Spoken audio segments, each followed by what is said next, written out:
That comic podcast.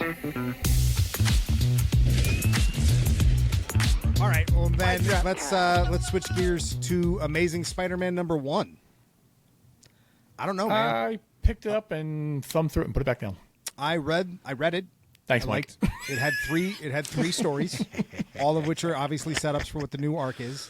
I liked the first story though. I really liked Peter trying to find a job, like that whole Peter trying to find a job and not being able to land one. Sure, but that's okay. Yeah, it makes sense. Always to where kind he of is. jobless. Yeah, Yeah. Well, That's what we're used to. But unfortunately, Marvel doesn't want him to stray too far away from that. I mean, that's On the Amazing Spider-Man book. Yes, I get that. You got to kind of stay true to the original. I would argue you The don't. good old I would- Parker But look. I agree with that. But that's why you have the Ultimate Spider-Man, Right. which is I'm loving it.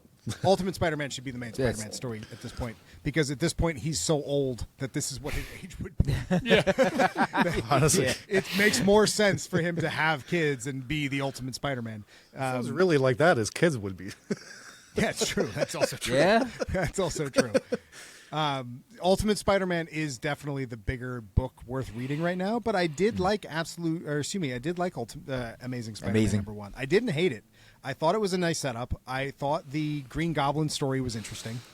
I thought him, trying to turn over a new leaf and not being accepted because he was such a horrific villain for so long that people are not accepting him as a hero. I thought that was interesting. The other villain they tried to introduce at the end in the third story, I don't think was necessary. Like, I don't really care who that God guy was at the end. Hell's Gate.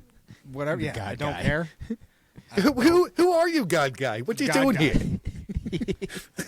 But it's enough I for don't me like to your at least helmet. check out. It's enough for me to at least check out issue 2, and it's definitely been better than it has been.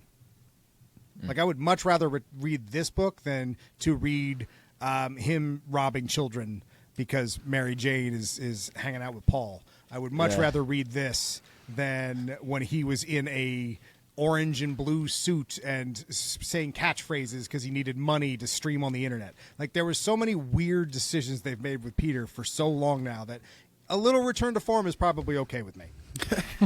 Wasn't there the one where he had an OnlyFans? It kind of was that one. That kind of was what it was. Kind of was that one where he would was show more up like with a- the Avengers and get paid to say a catchphrase, so he had to Yeah. say it out loud because someone paid him to do it, and he was streaming while doing it. It was like it was a stupid. Twitch, Spider Twitch. Yeah, it was dumb. It was very dumb. Features has the OnlyFans. So Yeah. Well, not yet. We're working on it. No, he has the only fan. Seriously, give it back. I want my fan back. All let right. him Well, on the then show. the last one I read, which was a lot of fun, which was really good.